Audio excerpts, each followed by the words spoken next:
July 14, 1944, 3 miles southwest of Saint-Lô, France. Lieutenant General Omar Bradley stood with his arms crossed, watching a Sherman tank back away from a hedgerow that had stopped American advances cold for 6 weeks. Around him stood a small group of officers, including Major General Leonard Guerreau, commander of 5th Corps, and several ordnance specialists who had been summoned to witness what might be either a breakthrough or another failed experiment.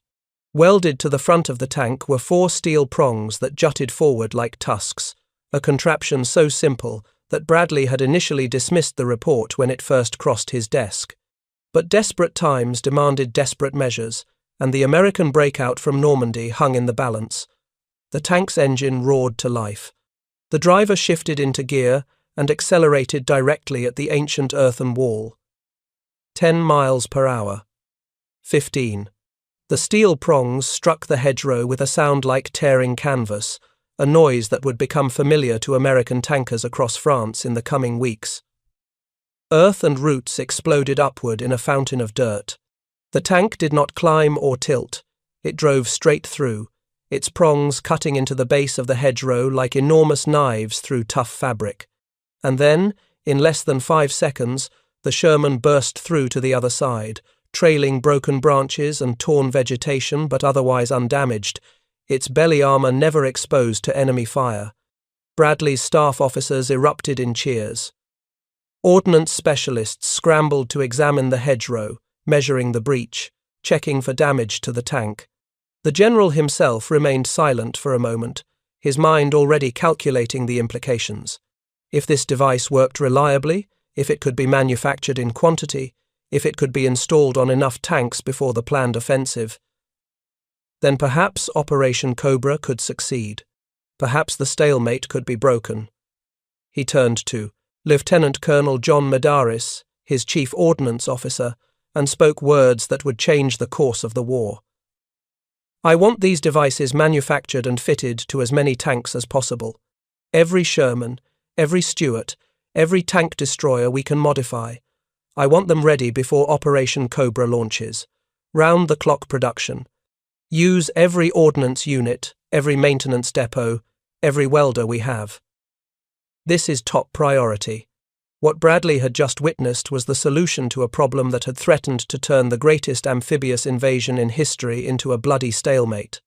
For 6 weeks, the Bocage of Normandy had defeated the most powerful army ever assembled. The hedgerows, ancient boundaries between Norman fields, had proven more formidable than German concrete fortifications, more effective than minefields, more deadly than the Atlantic Wall itself.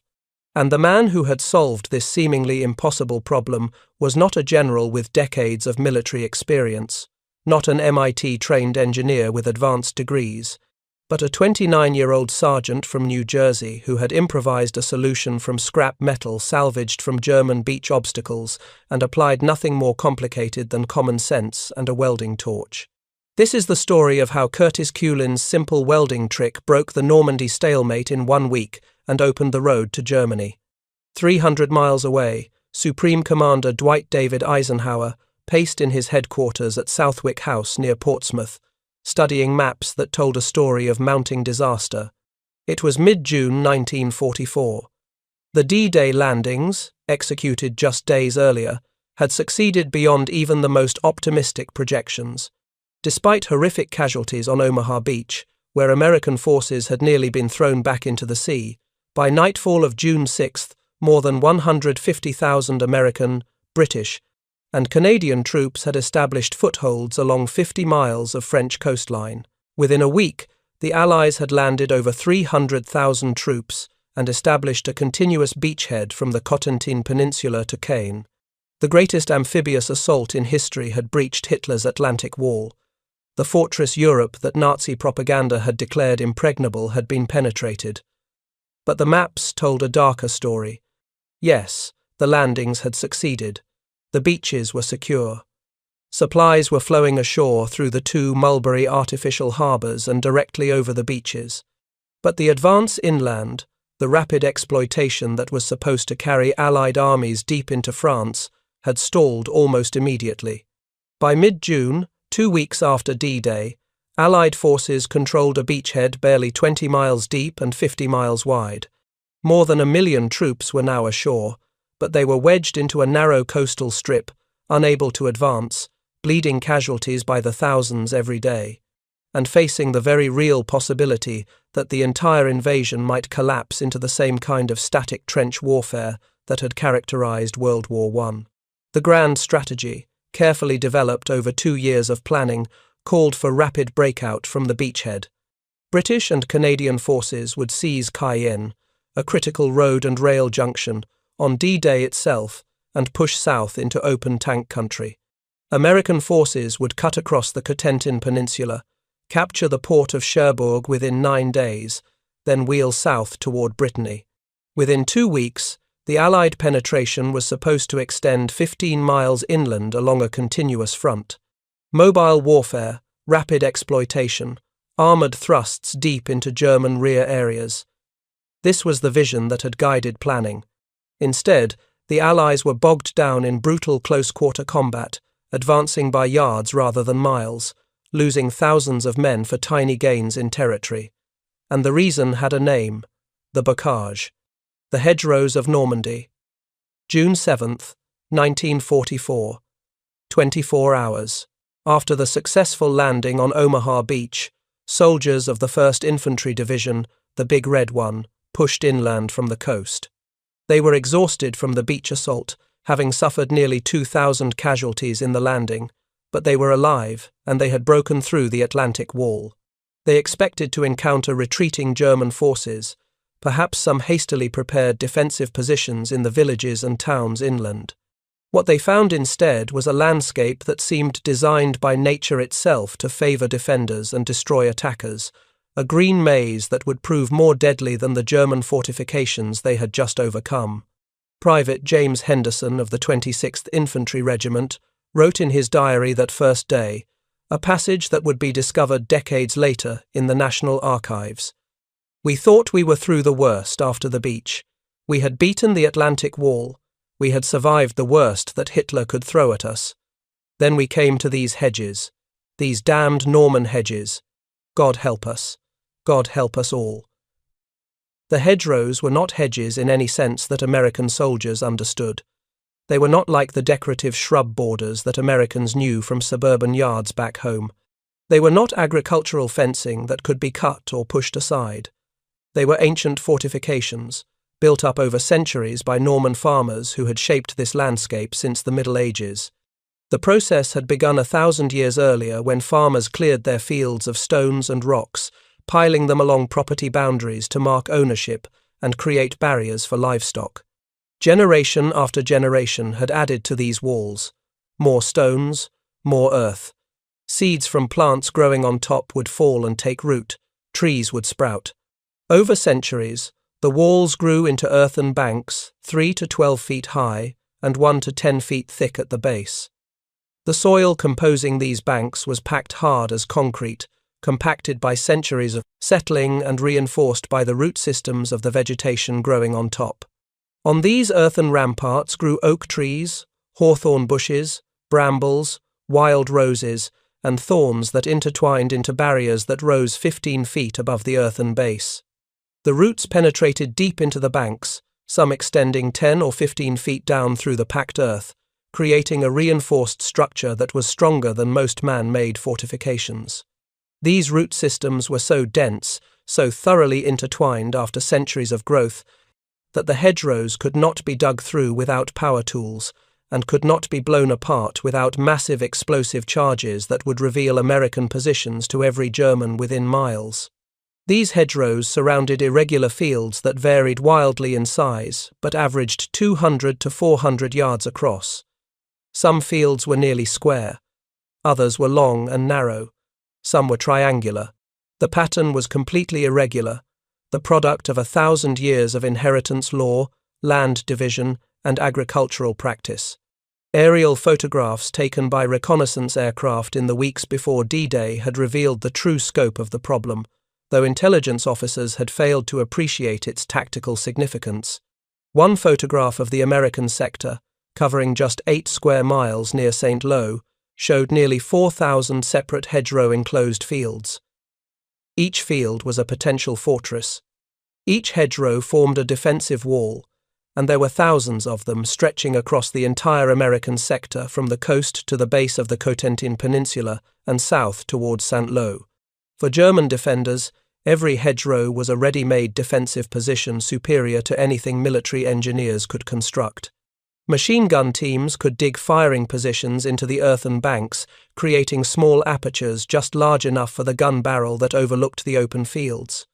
These positions were invisible from more than a few 8 yards away, protected from artillery by the earthen bank itself, immune to everything except a direct hit by a large caliber shell. The vegetation on top provided perfect concealment from aerial observation. Spotter planes flying overhead saw only an unbroken canopy of green. The thick earthen banks protected soldiers from shell fragments and small arms fire.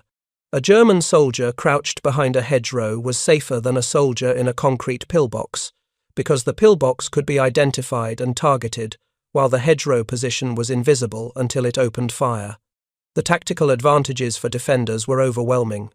A single German squad, 8 or 9 men, properly positioned behind a hedgerow with a machine gun and rifles, could cover an entire field and hold off an American company of 200 men for hours. The Germans did not need continuous defensive lines.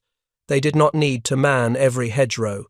They simply positioned small groups throughout the bocage, creating a defense in depth where each position supported the others. When American forces attacked across a field, they faced fire not just from the hedgerow directly in front of them, but from hedgerows on their flanks, creating a crossfire that turned every field into a killing zone. American attackers faced tactical problems that were almost impossible to solve with available resources and doctrine. Infantry attempting to cross the open fields were completely exposed. There was no cover in the middle of a Norman field. No trees, no rocks, no depressions in the ground. Just open grass or crops, with German machine guns and rifles covering every square yard from positions that could not be seen until they opened fire. The Germans had already registered their weapons on likely crossing points, marking ranges, calculating angles, preparing to deliver fire the instant American troops emerged from the previous hedgerow. Making the approach to the next hedgerow was a journey through pre-targeted killing. In zones where German gunners did not need to aim, they simply fired at predetermined points and hit whatever was there. The sunken lanes that connected the fields, worn deep into the earth by centuries of cart traffic, were equally deadly. These narrow passages, some barely wide enough for a single vehicle, were obvious routes for American advance, and therefore obvious places for German ambush. The Germans would block the lanes with felled trees, rubble from destroyed carts, or simple piles of earth. Then they would position machine guns to cover the obstacles from concealed positions. American troops attempting to clear these lanes were channeled into narrow defiles, where a single machine gun could stop an entire platoon. And American tanks, the Sherman medium tanks that were supposed to be the key to mobile warfare and rapid exploitation, were neutralized completely by the Bocage. The Sherman was a good tank by any reasonable standard. Its 75mm gun could destroy any German tank at normal combat ranges. It was reliable, easy to maintain, and produced in quantities that German industry could not match. American factories were building Shermans at a rate of more than 1,000 per month. But all these advantages meant nothing in the Bocage, because Sherman tanks could not penetrate the hedgerows. The earthen banks were too thick, too solid, too heavily reinforced by root systems. A Sherman's 75mm gun could blow a hole in the vegetation on top, but that did not create a breach large enough for the tank to pass through. The earthen base remained intact. Tank commanders, frustrated and desperate, began attempting to breach obstacles by brute force. They would back up to get a running start, then accelerate directly at the hedgerow, attempting to use the tank's weight and power to smash through or climb over. This tactic was suicidal. When a Sherman attempted to ride up and over a hedgerow, the front of the tank would rise as it climbed the earthen bank. The tank would tilt backward at an angle of 30 or 40 degrees. This exposed the belly of the tank, the underside between the tracks, which was protected by only 1 inch of steel armor. This armor was designed merely to resist mine fragments, not to stop anti-tank weapons. A German soldier with a Panzerfaust, the shoulder-fired anti-tank rocket that was issued to German infantry by the thousands, could position himself in the next field and simply wait. He would hear the tank engine roaring as the Sherman climbed the hedgerow. He would see the front of the tank rise above the vegetation, and when the belly armor was exposed, he would fire. 1 rocket was usually sufficient. The Panzerfaust could penetrate nearly 6 inches of armor. Against the Sherman's 1-inch belly plate, it was devastatingly effective. Lieutenant Colonel Wesley Yale, commanding a tank battalion in the 2nd Armored Division, lost 4 Sherman tanks in a single morning attempting to breach hedgerows near the town of Isigny-sur-Mer. 4 tanks destroyed, 4 crews killed or wounded, 16 men dead or injured, and not a single successful breach. His after-action report, filed on June 15th, captured the frustration and rage felt by every American armor officer in Normandy. The enemy need not even see our tanks to destroy them. They position themselves in the next field, behind the next hedgerow, and simply wait. They listen for the sound of our engines. They hear us climbing the obstacle. And when we reach the top, when our belly is exposed, they fire. We are losing crews and machines to an enemy we never see, never engage, never have a chance to fight. Our tanks, which should be our greatest advantage, have become death traps in this cursed country. American forces tried every solution their training and doctrine suggested. Combat engineers, trained in demolitions and obstacle clearance, were brought forward to blow gaps in the hedgerows using explosives. This technique worked, technically. A properly placed charge of TNT or Composition C could blast a hole through even the thickest hedgerow, creating an opening large enough for a Sherman to pass through. But the tactic had fatal flaws. First, it was slow. Engineers had to move forward under fire, approach the hedgerow, place the charges, connect the detonators, retreat to a safe distance, and blow the charge. This process took 10 to 15 minutes under ideal conditions, longer under fire. Second, the explosions announced American intentions to every German within hearing, which, in the relatively quiet Norman countryside, meant every German within 2 or 3 miles. Enemy machine gunners and mortar teams would train their weapons on the gap before the smoke cleared.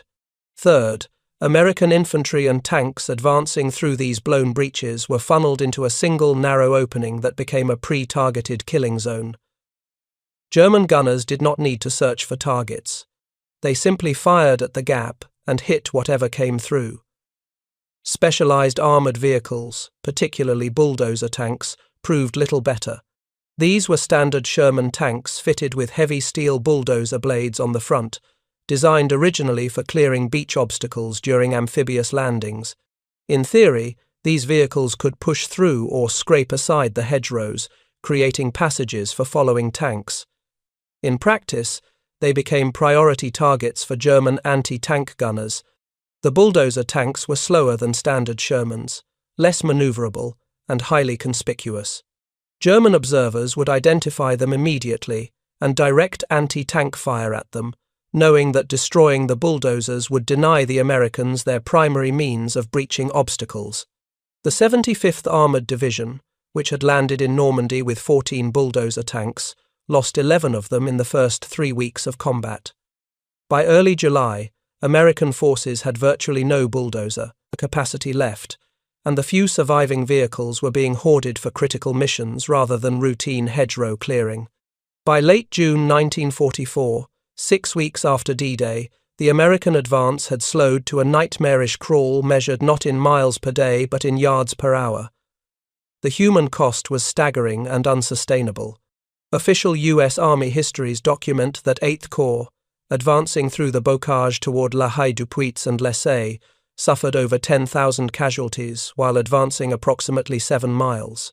Some secondary sources have cited figures of 1,000 killed per kilometre for portions of this advance, though these specific numbers are difficult to verify from official records. What is certain is that American infantry was dying at rates that rivaled or exceeded the worst battles of World War I. The capture of Mont Castre, a hill overlooking the Cotentin Peninsula, cost American forces approximately 2,000 casualties in brutal close-quarters fighting. The 1st Infantry Division, which had landed on Omaha Beach on D-Day, lost 75% of its frontline infantry in the first month of combat. Companies that had landed with 150 men were down to 30 or 40 effectives. The 29th Division suffered equally catastrophic losses. This was not mobile warfare. This was not the rapid exploitation that Allied planners had envisioned. This was attritional combat where every field had to be fought for, every hedgerow assaulted, every few hundred yards of ground purchased with American blood. And America, for all its industrial might and manpower reserves, could not sustain these casualty rates indefinitely. The replacement system was already strained. New soldiers arriving in Normandy were being rushed into combat with minimal training, thrown into veteran units to fill the gaps left by dead and wounded. Morale, which had been high after the successful D-Day landings, was declining rapidly. Soldiers who had survived the beach assault and thought they had faced the worst the war could offer were being broken by the grinding brutality of hedgerow combat. General Omar Nelson Bradley, commander of the 1st United States Army, faced a crisis that threatened not just his personal reputation, but the entire strategic plan for the invasion of Europe.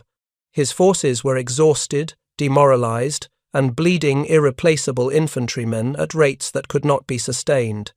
The British and Canadian forces to the east, fighting around the city of Caen, were making equally limited progress against heavy German armour.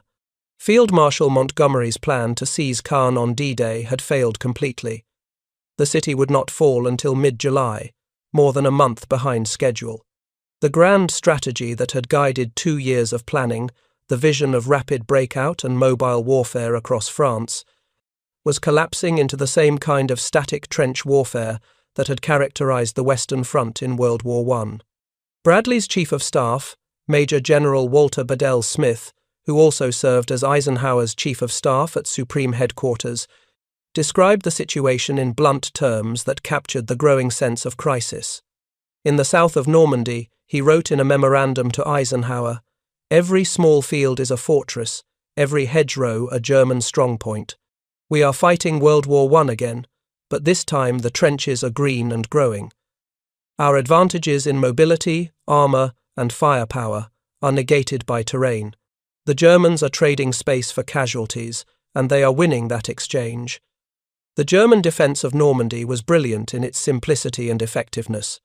Rather than attempting to hold a continuous front line, which would have required more troops than they had available, German commanders positioned small groups of infantry throughout the Bocage, using the natural fortifications to create a defence in depth that was nearly impossible to overcome with conventional tactics.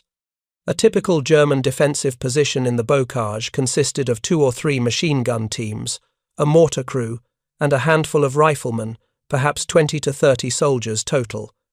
These small units would occupy a cluster of 3 or 4 hedgerows, positioning themselves to create interlocking fields of fire and mutually supporting positions. When American forces attacked, the Germans would hold their fire until the Americans were fully committed, emerging from cover and crossing the open fields. Then they would open fire with devastating effect. German machine guns, particularly the MG-42, which was capable of firing 1,200 rounds per minute, could scythe down entire American platoons in seconds. The Americans would take cover, call for artillery support, attempt to identify the German positions. By the time American artillery rounds began falling, the Germans would have already displaced to their alternate positions in the next hedgerow, leaving the Americans to attack empty positions, while German fire came from a completely different direction. German tactics exploited every advantage the terrain offered. Machine gunners would dig their firing positions deep into the hedgerow banks, creating small tunnels or caves that provided overhead protection from artillery and complete concealment from ground observation. The opening of the firing port would be just large enough for the machine gun barrel, perhaps 6 inches in diameter, camouflaged with cut vegetation that made it invisible from more than a few feet away. A German gunner could sit in complete safety, protected from everything except a direct hit by a large caliber shell, and fire on American troops in the open field with virtually no risk to himself. German snipers used the height advantage provided by trees growing on top of the hedgerows to observe American movements and pick off officers and non-commissioned officers. The loss of small unit leaders was particularly devastating to American forces.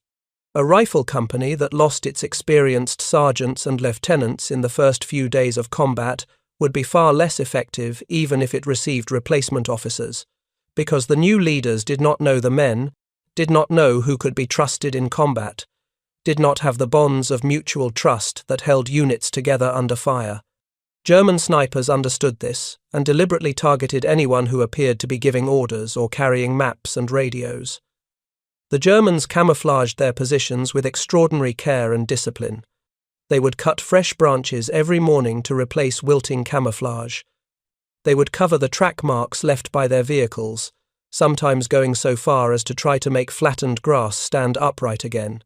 They dug tunnels under hedgerows to create protected routes for movement between defensive positions, allowing them to displace without being exposed to American fire. Some German units dug elaborate trench systems, connecting multiple hedgerows, creating underground networks that allowed them to move entire squads from position to position without ever being visible to American observers or spotter aircraft. The psychological impact of this combat on American troops was severe and cumulative. Men who had survived the horrors of Omaha Beach, who had faced German machine guns and artillery during the landing, who thought they had endured the worst combat imaginable, found the Bocage even more terrifying. On the beach, at least the enemy was visible. You could see the German bunkers. You could identify targets. You knew where the fire was coming from. In the hedgerows, death came unseen from positions that could not be located until they opened fire. Every field was a potential killing ground. Every advance across open ground was a journey into terror, waiting for the moment when German machine guns would open fire and cut you down before you could react. Captain Joseph Ewing, serving with the 175th Infantry Regiment of the 29th Division, described the approach to St. Lo in terms that captured the suffocating claustrophobia of hedgerow combat. He later wrote, "After the war, we advanced through a vast maze of natural fortifications miles in depth. Every hedgerow was a possible enemy position. Every field crossing was potentially fatal. We could not see more than one field ahead. We had no way of knowing where the Germans were until they opened fire. The tension, the constant awareness that at any moment machine gun fire might erupt from invisible positions, wore men down faster than actual combat. Veterans became hollow-eyed and shaking. New replacements broke under the strain within days. Into this desperate situation, where the entire Normandy campaign teetered on the edge of failure, where American casualties mounted by the thousands and no solution seemed possible, came an ordinary soldier with an extraordinary idea. Curtis Grubb Culin III was 29 years old, in the summer of 1944, a sergeant serving with the 102nd Cavalry Reconnaissance Squadron, which was part of the 102nd Cavalry Group operating under the command of 5th Corps. He was nobody special in the vast hierarchy of the American Army. He held no advanced degrees. He had no engineering training. His background was utterly ordinary, the kind of American biography that was repeated millions of times across the armed forces. Culin was from Cranford, New Jersey, a small town about 15 miles west of New York City. His father worked as a salesman for a liquor distributor. Curtis had attended local public schools, graduating from Cleveland High School in Cranford in 1935. He had worked before the war as a sales promotion assistant for Shenley Industries, the same liquor company that employed his father. When the war came, he had enlisted in the New Jersey National Guard and been mobilized with his unit. He was trained as a tanker and driver. He knew how to maintain and operate a Sherman tank.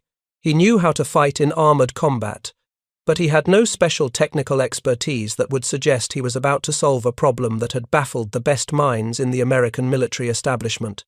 What Curtis Culin had was something that could not be taught in any school or acquired through formal training.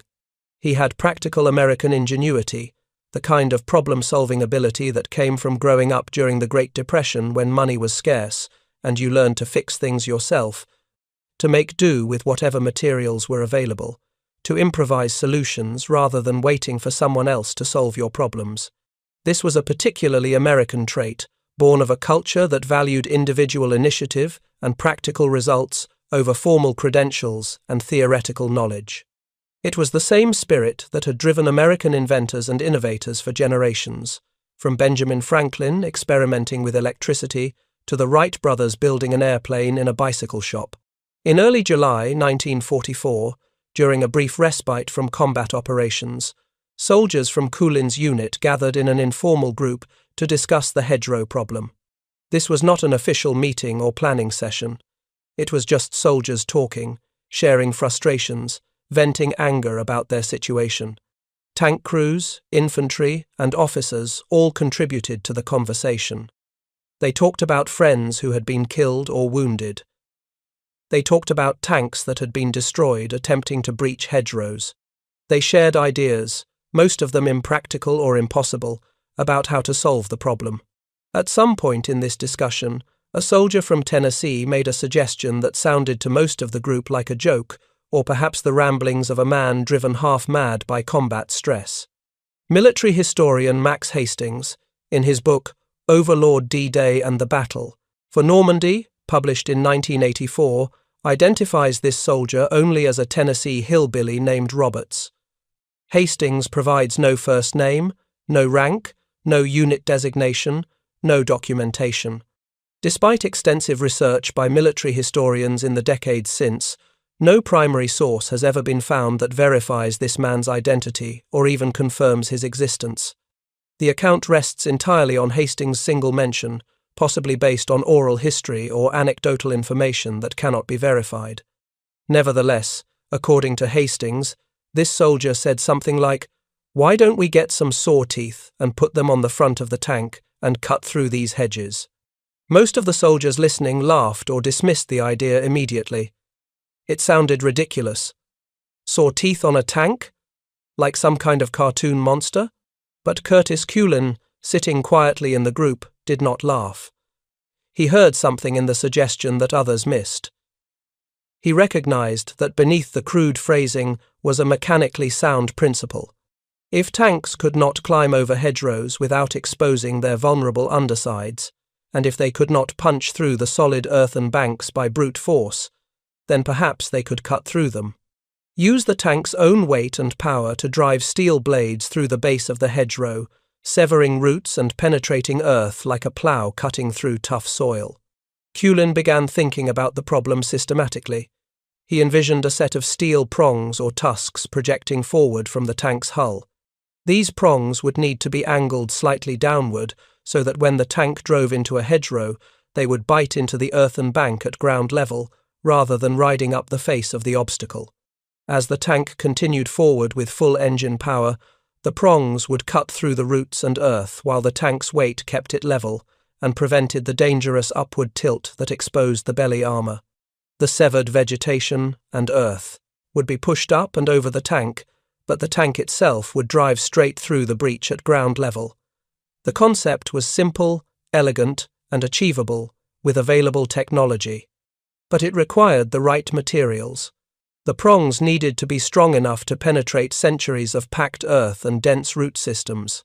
They needed to be heavy enough to hold their position under stress, but not so heavy that they overloaded the tank's suspension or reduced its mobility. They needed to be made from high-quality steel that would not bend or break under the enormous forces involved in cutting through a hedgerow.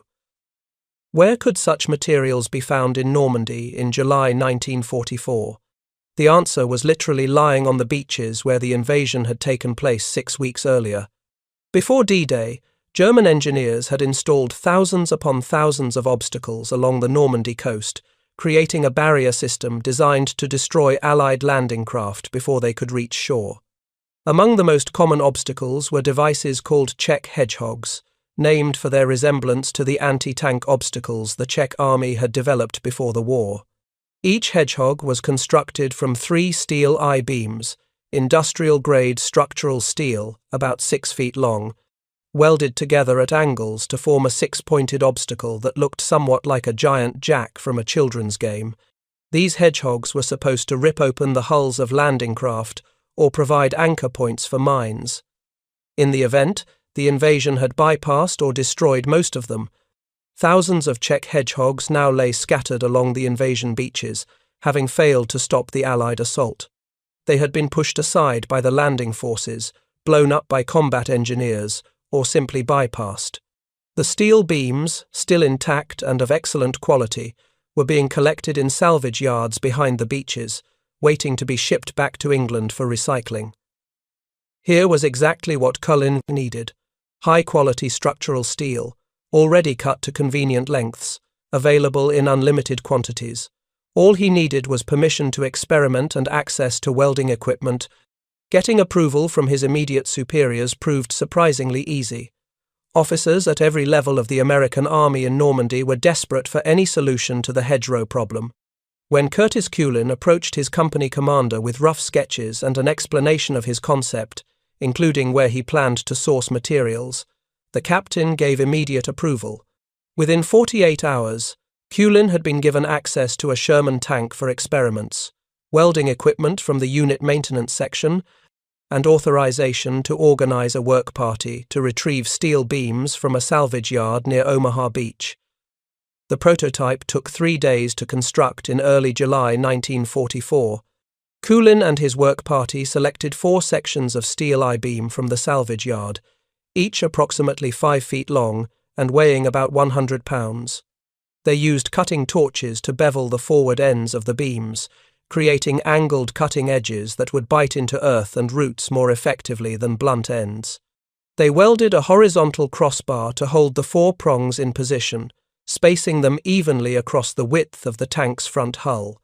Then they welded the entire assembly, prongs and crossbar together, to the lower front armor plate of the Sherman, positioning it so the prongs projected forward and angled slightly downward. The result was crude but functional. 4 steel tusks projecting forward from the tank's hull, angled downward at perhaps 10 degrees from horizontal, ready to be driven into a hedgerow. The assembly added about 400 pounds to the tank's weight, not enough to significantly affect performance, but enough to be noticeable. The prongs extended about 4 feet in front of the tank's normal profile, which meant drivers would need to be careful in close-quarters maneuvers. But if the device worked, these minor inconveniences would be more than justified. The first test was conducted on July 11, 1944, in a field near the town of Isigny-sur-Mer, several miles inland from Omaha Beach. A small group of perhaps 20 soldiers gathered to watch, mostly tankers and officers from Culin's unit. Most of them expected another failure. They had seen too many proposed solutions to the hedgerow problem, all of which had failed in one way or another. A tank with steel prongs welded to the front seemed unlikely to succeed where explosives and bulldozers had failed. But they were willing to watch, if only to be able to say they had been there when yet another crazy idea fell apart. The test hedgerow was selected carefully. It needed to be representative of typical Norman bocage, not an unusually small or weak example that might give false results. The hedgerow they chose was about 4 feet high at the earthen base, topped with 15 feet of mature vegetation, including oak trees with trunks 4 or 5 inches in diameter. This was an average hedgerow, the kind American tankers encountered dozens of times every day.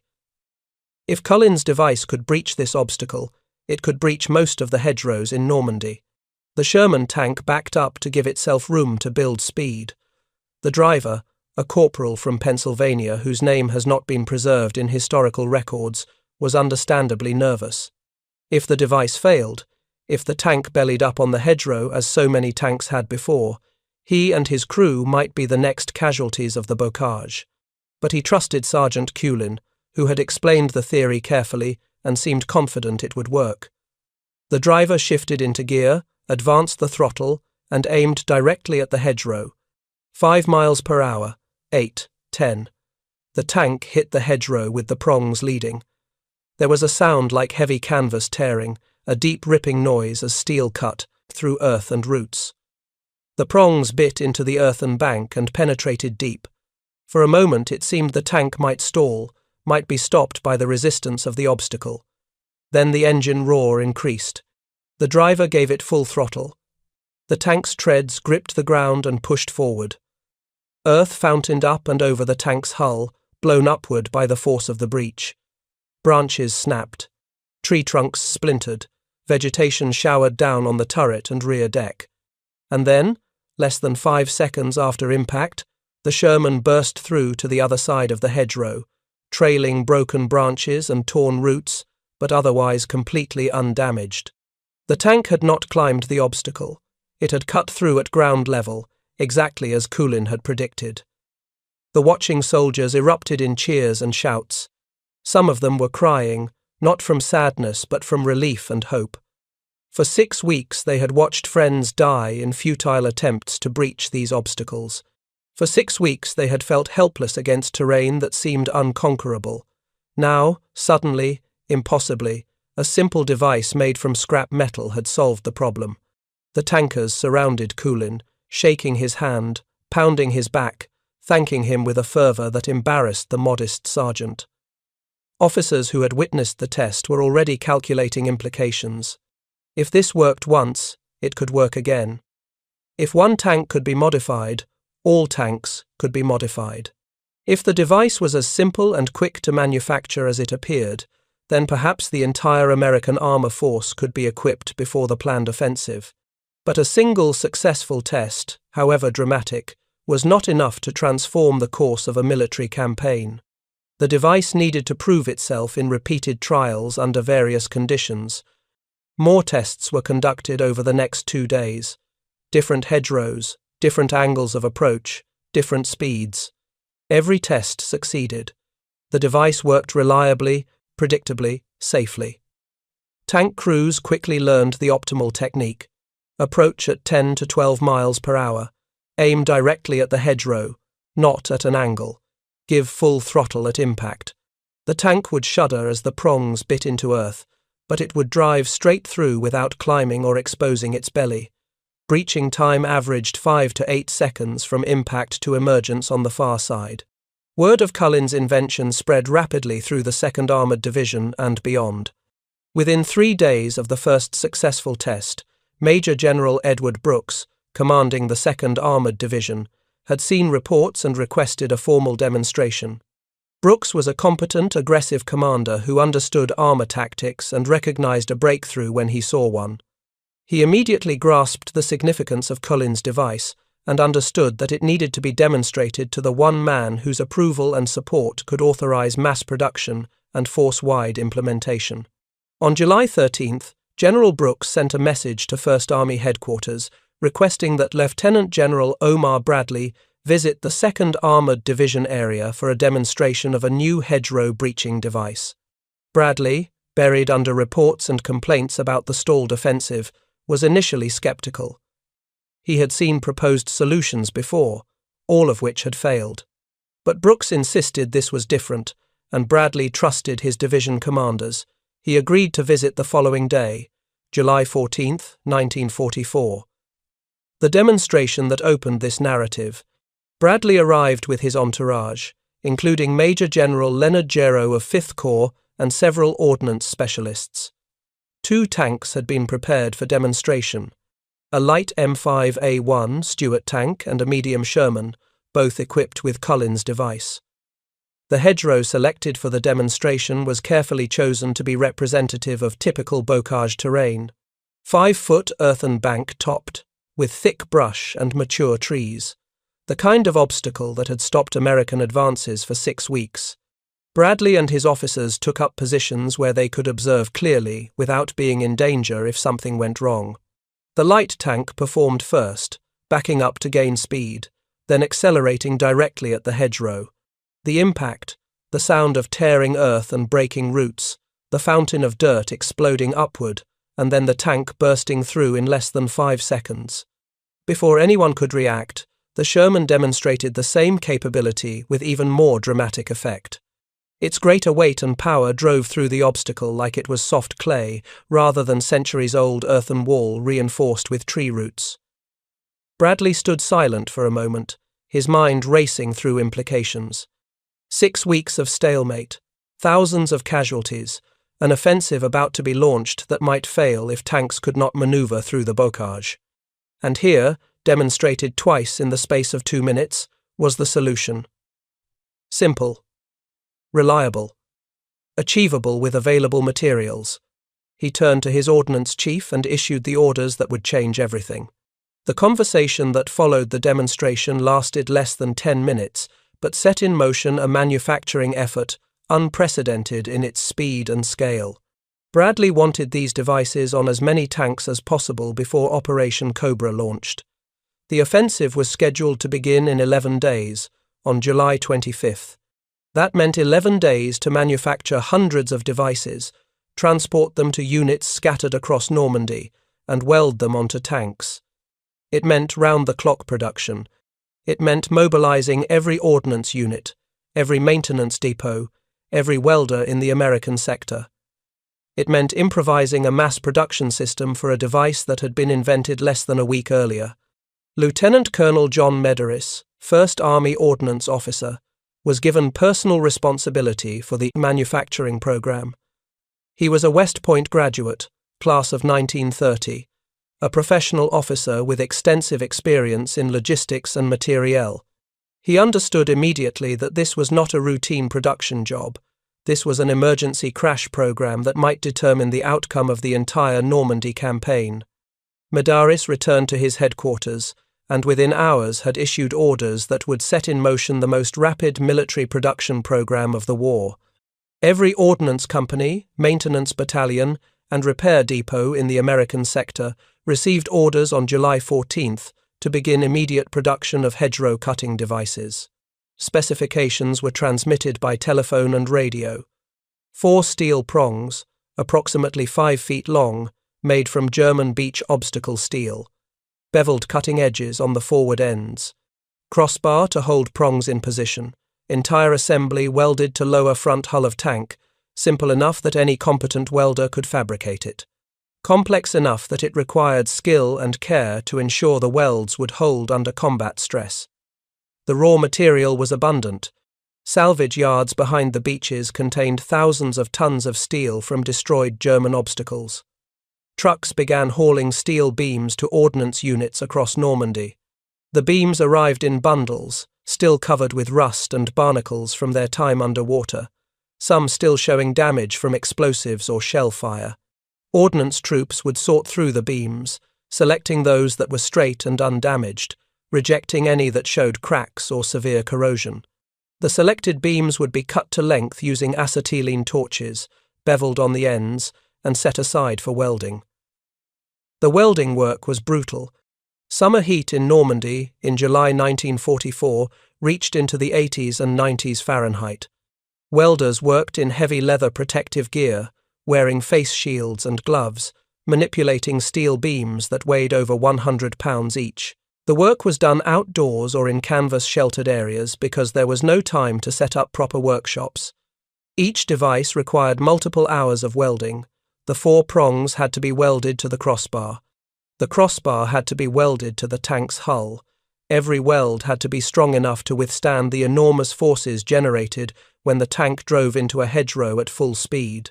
A weak weld could fail at the moment of impact, potentially causing the tank to belly up on the obstacle, exactly as unmodified tanks did. The ordnance units worked in shifts, 24 hours a day. Welders worked 6-hour shifts, then rested while other crews took over. Acetylene tanks and welding rods had to be trucked in constantly to keep the work going. When one ordnance company ran low on materials, trucks would be dispatched to transfer supplies from units that had excess. The entire system operated with the kind of flexible improvisation that characterized American military logistics at its best.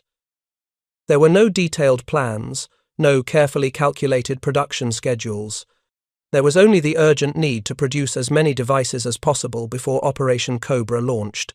Tank crews from combat units would drive their vehicles to the nearest ordnance facility, wait while the device was fabricated and installed, then drive back to their units. Some crews waited 6 or 8 hours. Others waited overnight. But they waited because they knew the device might save their lives. Tankers who had lost friends to Panzerfaust fire when tanks bellied up on hedgerows understood that Culin's device could prevent those deaths. They were willing to wait as long as necessary to get their tanks modified. The modified tanks began appearing in combat units in mid-July. At first, there were just a handful per battalion. Crews with modified tanks would volunteer for the most dangerous missions, testing the devices under actual combat conditions. The reports that came back were uniformly positive. The devices worked exactly as demonstrated. Tanks could breach hedgerows in seconds without exposing their vulnerable undersides. Tank commanders could choose their own routes through the Bocage rather than being forced to follow roads or search for gaps that might be covered by German fire. The tactical flexibility was transformative. By July 20th, 5 days before Operation Cobra was scheduled to begin, approximately 300 tanks in First Army had been fitted with Culin's device. This represented about 15% of American armor in the theater. It was not enough. Bradley wanted more. Medaris pushed production harder. More ordnance units were diverted from other tasks. More welders were pulled from maintenance work and set to manufacturing hedgerow cutters. The pace became frantic, desperate, driven by the knowledge that Operation Cobra was approaching, and every tank without a device was a tank that might be stopped by the Bocage. By July 24th, the day before Operation Cobra launched, approximately 500 devices had been manufactured and installed on American tanks. This represented nearly 60% of the Sherman medium tanks, Stuart light tanks, and M10 tank destroyers that would participate in the offensive. It was not 100%. There had not been enough time, but it was enough. Enough to give American armor the mobility it needed, enough to restore tactical flexibility, enough to break the stalemate. The tanks themselves looked fearsome with their new equipment. The 4 steel prongs projecting from each hull gave the Shermans an aggressive, almost predatory appearance. Soldiers began calling them Rhino tanks, drawing the obvious comparison to the horned animals of Africa. Others called them rhinoceros tanks. The names stuck. Within days, everyone in the American army knew what a Rhino tank was. The British forces, observing the American modification and recognizing its value, quickly developed their own version. British ordnance units called their devices prongs and began manufacturing them from German beach obstacles, just as the Americans had done. By August, British prongs were being fitted to Sherman tanks in the British sector, though British production never reached the scale of the American effort. The Germans, encountering Rhino tanks in combat for the first time during Operation Cobra, had no official designation for them. German after-action reports and prisoner interrogations refer to them variously as American hedgerow tanks, tanks with steel horns, or simply the modified Shermans. What is clear from German accounts is that the appearance of these devices was a nasty surprise. German defensive tactics in the Bocage had relied heavily on the assumption that American tanks could not maneuver effectively through hedgerow country. When that assumption proved false, German defenses collapsed far more rapidly than they might have otherwise. The final days before Operation Cobra were filled with feverish preparation. Infantry units rehearsed assault techniques.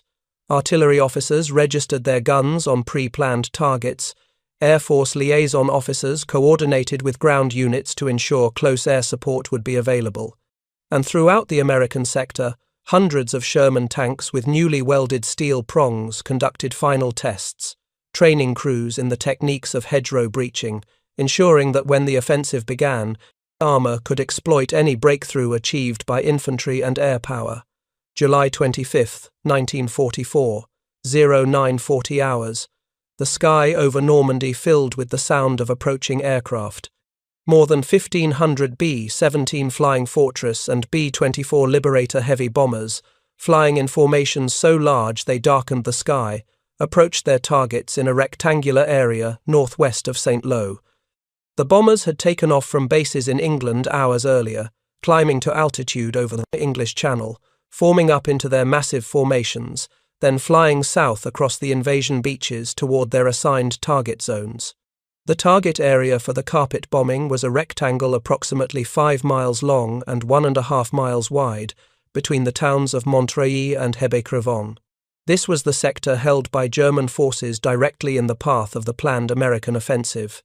The bombing was intended to obliterate German defenses, destroy command and control networks, kill or stun German soldiers, and create chaos that would allow American ground forces to penetrate deep into German rear areas before effective resistance could be organized.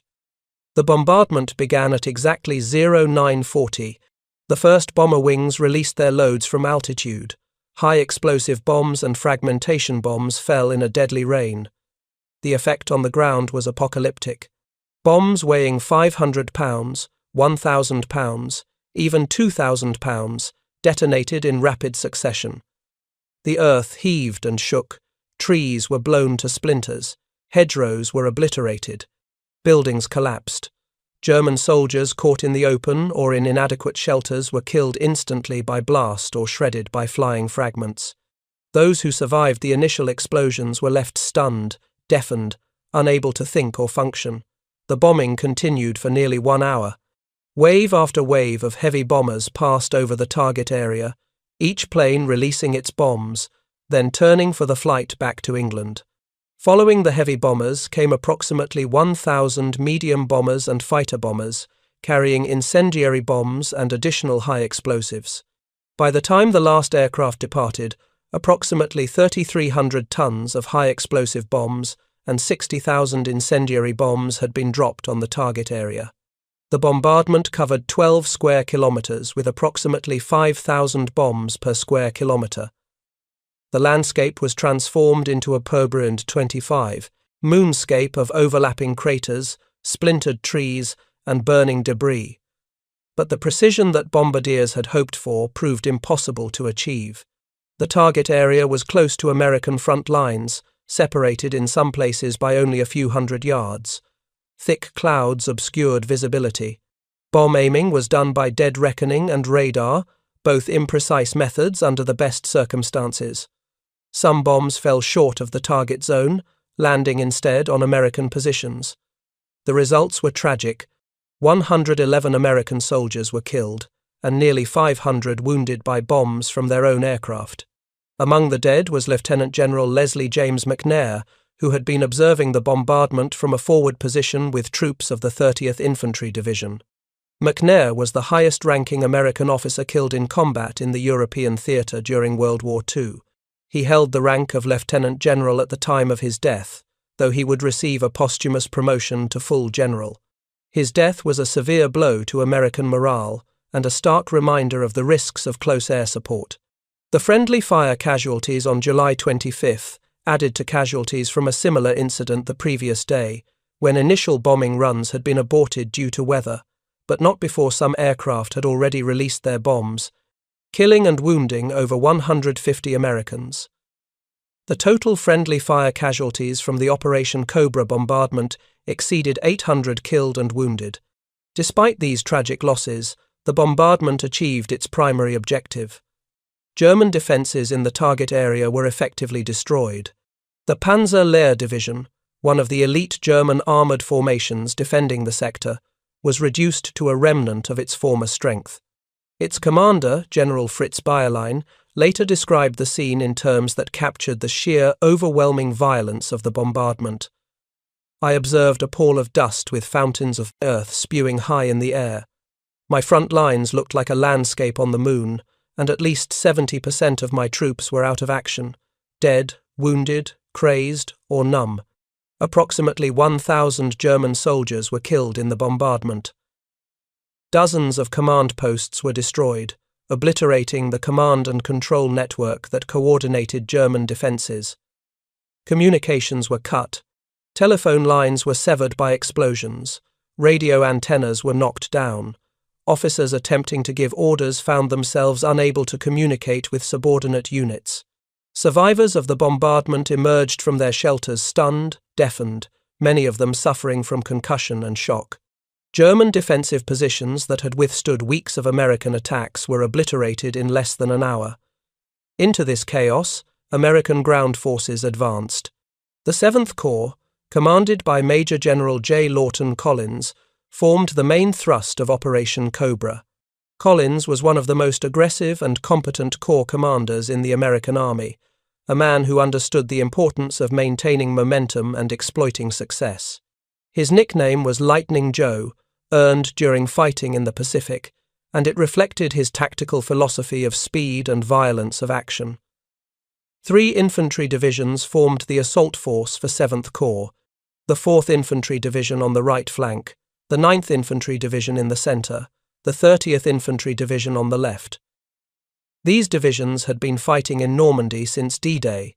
They were experienced, battle-hardened, and grimly determined. Their mission was to attack south from positions near Saint-Lô, penetrate German defences shattered by the bombardment, and open a corridor through which American armour could exploit. Behind the infantry divisions waited 2 armoured divisions. The 2nd Armoured Division, the Hell on Wheels Division, was commanded by Major General Edward Brooks. The 3rd Armoured Division, the Spearhead Division, was commanded by Major General Leroy Watson. These divisions contained the bulk of American armour that would participate in Operation Cobra, and a substantial portion of their Sherman tanks, approximately 60%, were now equipped with Curtis Culin's Hedgerow cutting devices. The infantry assault began in the early afternoon of July 25th, several hours after the bombing ended. American troops advanced through the devastated landscape, moving cautiously at first, expecting German resistance to materialize at any moment. But the resistance was disorganized and weak. German soldiers who had survived the bombardment were in no condition to mount effective defense. Many were still stunned, sitting in bomb craters, unable to comprehend what had happened. Others attempted to resist, but found their weapons buried under rubble or their ammunition expended. Command and control had broken down completely. German officers attempting to organize defense found themselves unable to communicate with higher headquarters or coordinate with adjacent units. The initial advance on July 25th penetrated approximately 1 mile beyond the start line. This was slower than hoped, evidence that even the massive bombardment had not completely eliminated German resistance. Hedgerows, even when damaged by bombing, still provided some defensive value. American infantry still had to clear German positions, field by field, in brutal close-quarters combat. But the resistance was not the organized, coordinated defense that had stopped previous American attacks.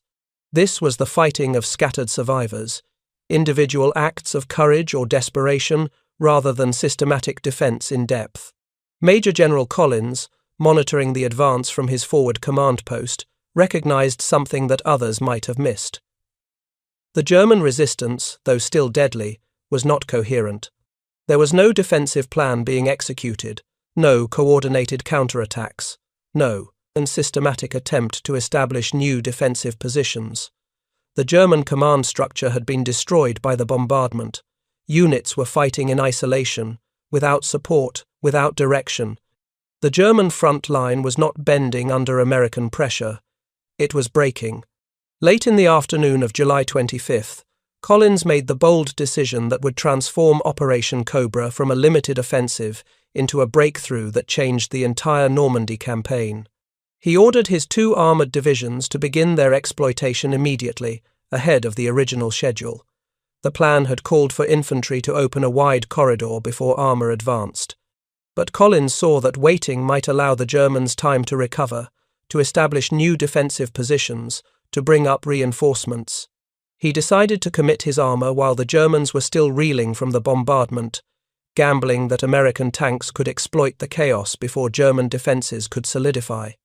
The armoured exploitation began at dawn on July 26th. Combat Command A of the 2nd Armoured Division, led by Brigadier General Maurice Rose, drove south from the Saint-Lô area, with orders to advance as far and as fast as possible. Rose was an aggressive commander who understood armoured warfare and knew how to exploit success. His column consisted of Sherman tanks, tank destroyers, armoured infantry in half-tracks, and self-propelled artillery. And crucially, the majority of his tanks were equipped with Culin's Hedgerow cutting devices. For the first time since D-Day, American armor operated with true mobility and freedom of maneuver in the Norman Bocage. The Rhino tanks crashed through hedgerow after hedgerow, choosing their own routes, avoiding German strongpoints, exploiting gaps in the disintegrated German defense. Tank commanders no longer needed to follow roads where German anti-tank guns might be positioned. They no longer needed to search for gaps in hedgerows that might be covered by German fire.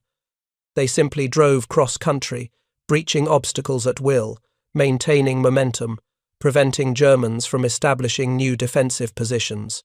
The psychological impact on German forces was catastrophic. For 6 weeks, German defenders had relied on the Bocage as their primary defensive advantage. They had used the hedgerows to channel American attacks into predetermined killing zones. They had positioned anti-tank weapons to cover the few routes through which American armor could advance. Now, suddenly, impossibly, American tanks were appearing from unexpected directions, breaking through hedgerows that Germans had assumed were impassable barriers.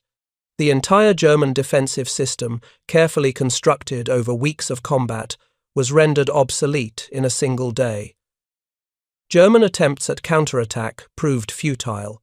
Small groups of German infantry, attempting to block American advances, found themselves bypassed and isolated as American tanks drove through hedgerows on either side of their positions. German anti-tank guns, carefully positioned to cover roads and known passages, found their fields of fire blocked by hedgerows, while American tanks emerged from directions the Germans had not anticipated. German officers attempting to coordinate defense found themselves unable to predict where American armor would appear next. By midday on July 26th, lead elements of the 2nd Armored Division had advanced 6 miles beyond the start line. 6 miles in half a day. This was farther than the entire First Army had managed to advance in the previous 2 weeks of grinding attritional combat. The contrast was stark and dramatic. The town of Marigny, a significant road junction 6 kilometers south of the start line, fell to the 1st Infantry Division, supported by the 3rd Armored Division.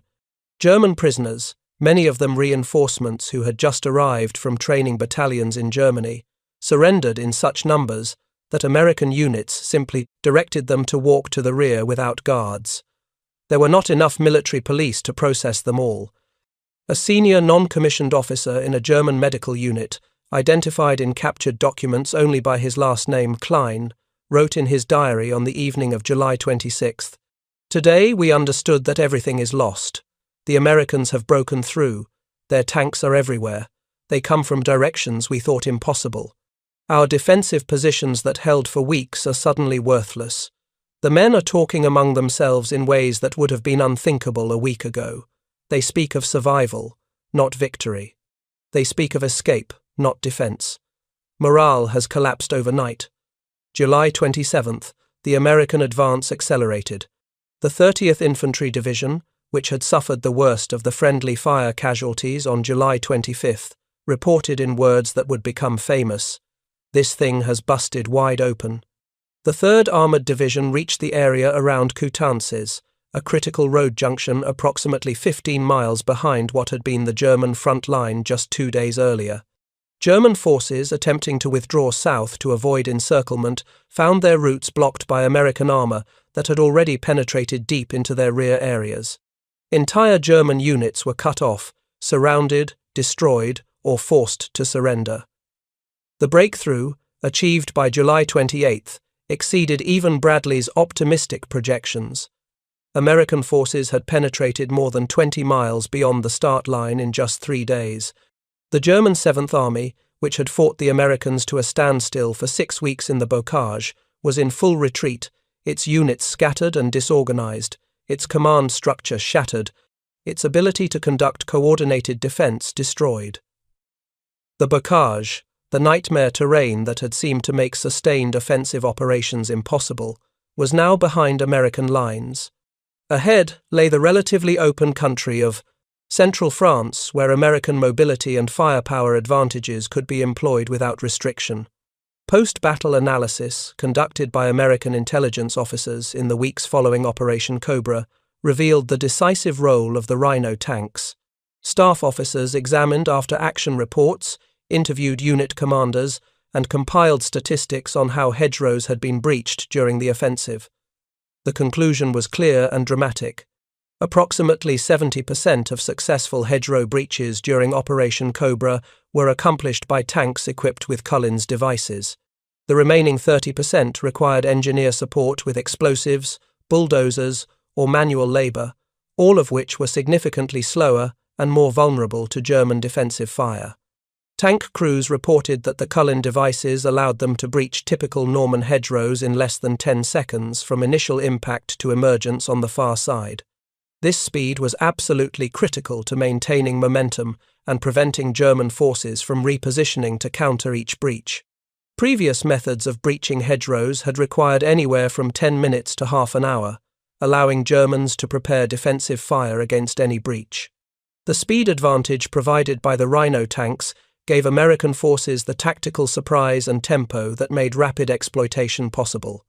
American tanks equipped with Culin devices also suffered significantly fewer casualties than unmodified tanks operating in the same terrain. Ordnance officers analyzing loss rates found that Rhino tanks experienced approximately 40% fewer tank kills than standard tanks in Bocage terrain. The primary reason was simple. Modified tanks did not expose their vulnerable belly armor when crossing hedgerows, eliminating the single most common cause of tank losses in the Bocage. German Panzerfaust teams that had devastated American armor in June and early July found their tactics suddenly ineffective against Rhino tanks that drove through hedgerows at ground level. The strategic impact of Operation Cobra was immediate, dramatic, and far-reaching. By July 31st, just 6 days after the offensive began, the 8th Corps had captured the town of Avranches, described by military historians as the gateway to Brittany and southern Normandy. The capture of Avranches opened routes south into Brittany and east toward central France. The entire Normandy front, which had been static for 6 weeks, suddenly collapsed. German forces that had fought so effectively in defensive positions found themselves unable to conduct mobile defense in open terrain against American armor that could now maneuver freely. American forces poured through the gap at Avranches like water through a broken dam. On August 1, 1944, the 3rd United States Army was officially activated under the command of Lieutenant General George Smith Patton, Jr. Patton was one of the most aggressive and controversial American commanders, a man who understood armored warfare and believed in rapid exploitation and deep penetration. 3rd Army's mission was to exploit the breakthrough achieved by 1st Army, racing south into Brittany to capture the ports and east toward the Seine River to encircle German forces still fighting in Normandy. Patton's 3rd Army advanced with a speed that astonished both American and German commanders. Armored columns raced across France, sometimes covering 50 miles in a single day, bypassing German strongpoints, leaving isolated German units to be mopped up by following infantry. The war of attrition that had characterized Normandy from D-Day to late July was replaced almost overnight by a war of maneuver where American advantages in mobility, logistics, and air power could be fully exploited. The liberation of Paris followed on August 25th, just 1 month after Operation Cobra began. General Charles de Gaulle led French forces into the city as German resistance collapsed. The encirclement and destruction of German forces in the Falaise pocket, completed in mid-August, trapped between 50,000 and 100,000 German soldiers and destroyed the combat effectiveness of entire divisions. Tanks, artillery, and vehicles that escaped the pocket itself were destroyed by Allied fighter bombers as they retreated toward the Seine. The Wehrmacht in France never recovered from this catastrophic defeat. For Curtis Culin, recognition came in the form of military awards and media attention, though both were somewhat bittersweet. General Omar Bradley personally recommended Culin for the Legion of Merit, a decoration typically reserved for officers who had distinguished themselves through exceptionally meritorious conduct in the performance of outstanding services. The citation accompanying the award praised Culin's contribution to the success of Operation Cobra and noted that his invention had saved countless American lives by restoring tactical mobility to American armored forces at a critical moment in the campaign. Newspapers in the United States picked up the story and transformed Culin into a minor celebrity.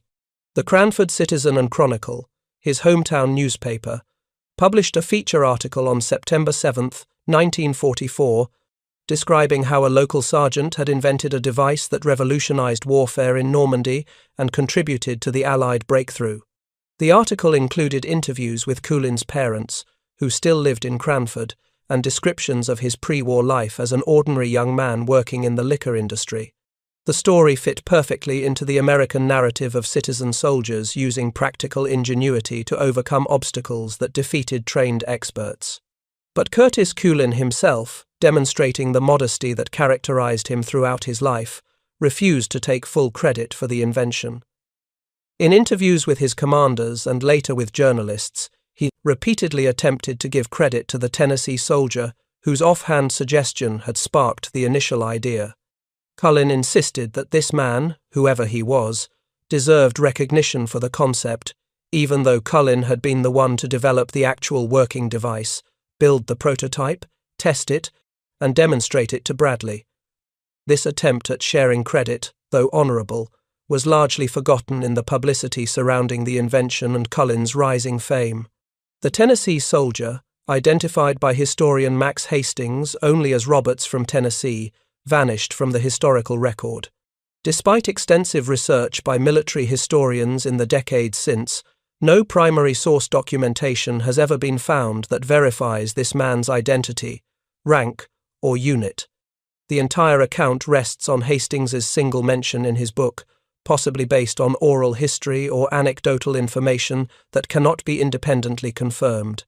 The man may have existed with a different name, or the account may be a conflation of multiple conversations, or Hastings may have been working from imperfect memory or second-hand sources.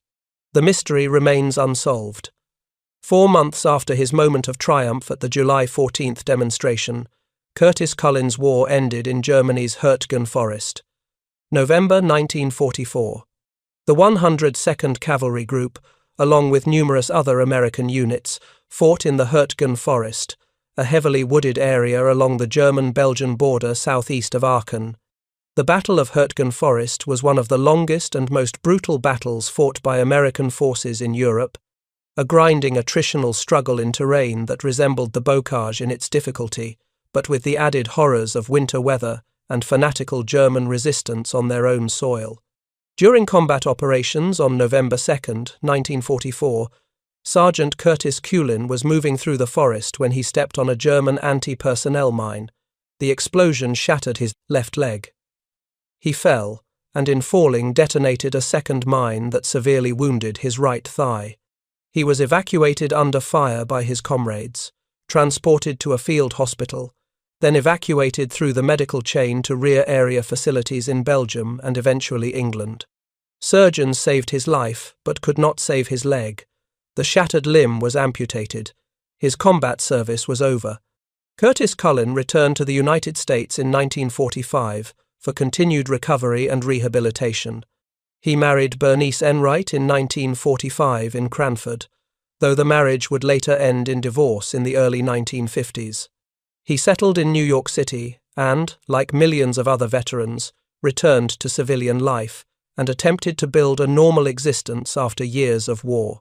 He took a job as a salesman for Shenley Industries, the same liquor distributor that had employed his father for years and for which Curtis himself had worked before the war.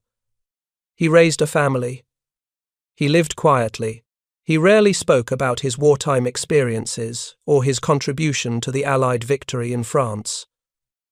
On January 10, 1961, just 10 days before leaving office, outgoing President Dwight David Eisenhower delivered remarks upon receiving the Hoover Medal Award from the American Society of Mechanical Engineers at the Statler Hilton Hotel in Washington, District of Columbia. In that speech, delivered before an audience of engineers and business leaders, Eisenhower chose to tell Curtis Culin's story as an example of American innovation and the critical importance of creating organizational systems that allow good ideas to rise from any level, regardless of rank or formal credentials. Eisenhower, who had been Supreme Commander of Allied forces in Europe and had overseen the Normandy invasion from the highest strategic level, said, "There was a little sergeant, his name was Culin, and he had an idea. And his idea was that we could fasten knives, great big steel knives, in front of these tanks. And as they came along, they would cut off these banks right at ground level. They would go through on the level keel, would carry with themselves a little bit of camouflage for a while. And this idea was brought to the captain, to the major, to the colonel, and it got high enough that somebody did something about it, and that was General Bradley, and he did it very quickly." Eisenhower continued, emphasizing the broader lesson. "The biggest and happiest group, I suppose, in all the Allied armies that night were those that knew that this thing worked. It saved thousands of lives." He went on to note that Culin had later lost a leg but was still healthy and working as a salesman in New York the last time Eisenhower had seen him. The speech was Eisenhower's way of emphasizing that good ideas can come from anywhere in an organization, that leaders must create systems that allow innovation from the bottom up, and that sometimes the most important contributions come not from generals or experts, but from ordinary people who see problems clearly and solve them practically. Curtis Grubb Culin III died on November 20th, 1963, in Greenwich Village, Manhattan, New York. He was 48 years old. The causes of death are not specified in available historical records. He was buried with military honors in Fairview Cemetery in Westfield, New Jersey, near his hometown of Cranford. He was laid to rest as a veteran of the 102nd Cavalry Group, recipient of the Legion of Merit, Purple Heart, and other decorations. The man whose improvised invention had broken the Normandy stalemate and contributed decisively to the Allied victory in France. A memorial plaque was later placed on a boulder outside the Cranford Municipal Building in New Jersey, commemorating his service and his contribution to the Allied victory. The Culin Hedgerow cutter remained in use by American armored forces throughout the remainder of the war in Europe, though its importance and utility diminished as Allied forces left the Bocage of Normandy and entered the more open terrain of central and eastern France. The devices were not removed from tanks after leaving Normandy. Many Rhino-equipped tanks fought in the liberation of Paris, the race across France, and even the winter campaigns in Germany. But the hedgerows that had made the device necessary were unique to Normandy, and in other theatres the steel prongs were more of an inconvenience than an advantage. The British forces in Normandy, observing the American Rhino tanks and recognizing their value, quickly developed their own version of the hedgerow cutting device. British ordnance units called their version prongs and began manufacturing them in mid-July from German beach obstacles, using exactly the same source material that the Americans had discovered. By August 1944, British factories had manufactured 600 Mark I prongs, which were shipped to Normandy and fitted to Sherman 5 tanks in British and Canadian units. Production continued through the autumn with 1,000 Mark II prongs and 500 Mark III prongs manufactured for use on various tank types, including Sherman's, M10 tank destroyers, and Cromwell tanks. Even some Churchill tanks, which were not generally considered to need hedgerow cutters due to their different hull design, were fitted with prongs. The story of Curtis Culin and the hedgerow cutter has become an enduring part of American military tradition and is regularly taught at service academies, staff colleges, and professional military education courses as a case study in battlefield innovation and organizational flexibility.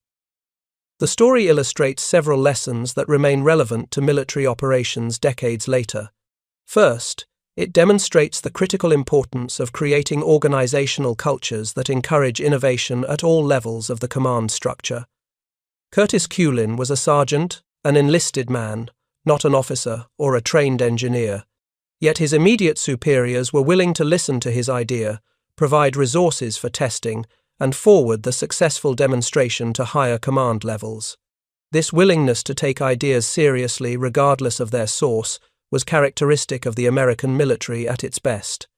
Second, the story illustrates the value of practical ingenuity and hands-on problem-solving over formal training and theoretical knowledge in dealing with unexpected challenges. The Bocage was a tactical problem that had not been anticipated by Allied intelligence or planning staffs. No doctrine existed for fighting in this type of terrain. No equipment had been developed specifically for Bocage operations. The training exercises conducted in England before D-Day had focused almost entirely on beach assault techniques and had given virtually no attention to operations in the interior of Normandy. The solution to the Hedgerow problem came not from high-level planning or from research and development laboratories, but from a soldier on the ground who looked at the problem, thought about available materials, and figured out a practical solution. Third, the story demonstrates the critical importance of rapid implementation once a promising solution has been identified. Bradley's decision to authorize immediate mass production of the Culin device, mobilizing every ordnance unit in the American sector for round-the-clock manufacturing, transformed a single sergeant's improvisation into a force-wide capability in less than 2 weeks. This speed of implementation was possible only because American military logistics and industrial capacity were flexible enough to support rapid improvisation. In a more rigid military system, the device might have been evaluated, tested by engineering boards, sent to factories in the United States for mass production, and finally issued to units months later, long after the critical moment had passed. The Hedgerow problem itself has become a subject of extensive study in military education as an example of how even excellent intelligence can fail to identify critical tactical challenges. Allied intelligence officers had excellent aerial photography of Normandy taken in the weeks and months before D-Day. These photographs clearly showed the Hedgerow landscape with its thousands of enclosed fields. British and American photo interpreters could count the hedgerows and measure their dimensions. But apparently no one in the intelligence chain or in the planning staffs thought to ask how tanks would maneuver through this terrain or what effect these ancient field boundaries might have on tactical operations. This failure of imagination, the inability to translate intelligence data into tactical implications, nearly caused the Normandy invasion to bog down into prolonged stalemate. A battalion commander, reflecting on this failure in a post-war interview, expressed the frustration felt by many combat officers.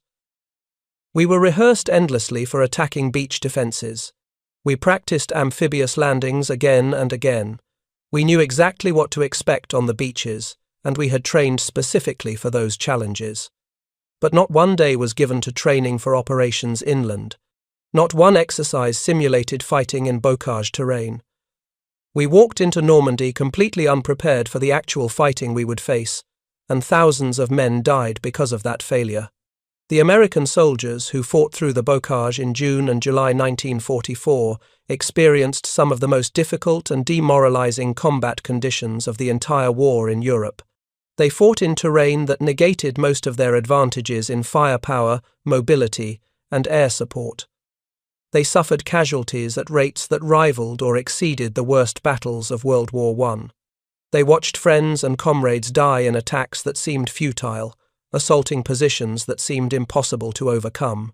They endured weeks of grinding attritional combat, with no clear end in sight, no breakthrough, no victory, just endless fields and hedgerows and German machine guns. Yet they persevered through courage, through discipline, through adaptation, and ultimately through innovation. They learned new tactics. They adapted to conditions their training had not prepared them for. And when one of their own invented a solution to the central tactical problem they faced, they embraced it eagerly and used it to break the stalemate that had defeated them for 6 weeks. The breakout from Normandy in late July and August 1944 transformed the entire war in Western Europe. From late July through the end of 1944, Allied forces advanced from the Norman coast all the way to the German border, liberating France, Belgium, Luxembourg, and parts of the Netherlands.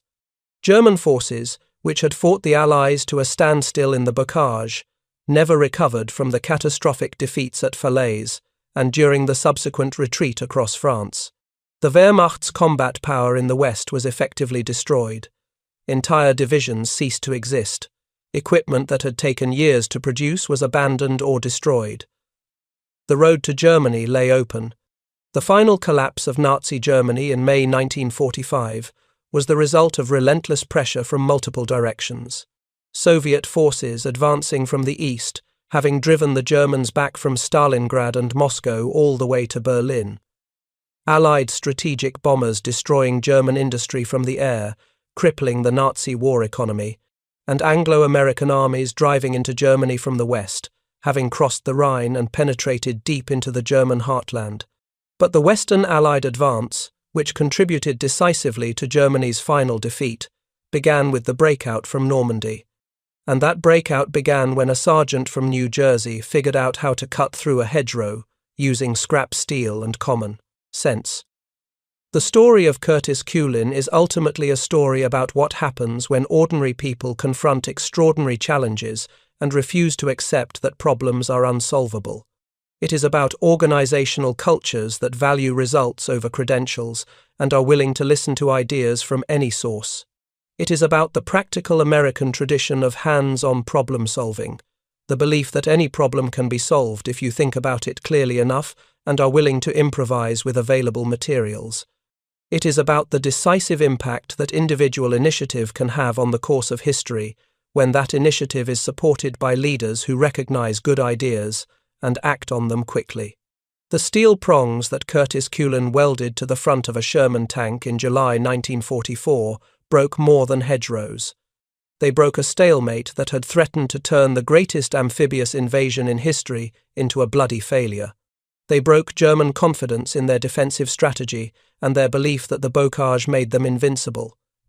They broke open the road from Normandy to Paris, from Paris to the Rhine, from the Rhine to Berlin. They broke the last German hope of preventing Allied victory in the West. On that July afternoon, when Omar Bradley watched a Sherman tank crash through a hedgerow that had stopped American advances for 6 weeks, he witnessed a turning point as significant as any major battle. The solution was, as Bradley himself later wrote, absurdly simple. So simple that it had baffled an entire army for more than 5 weeks.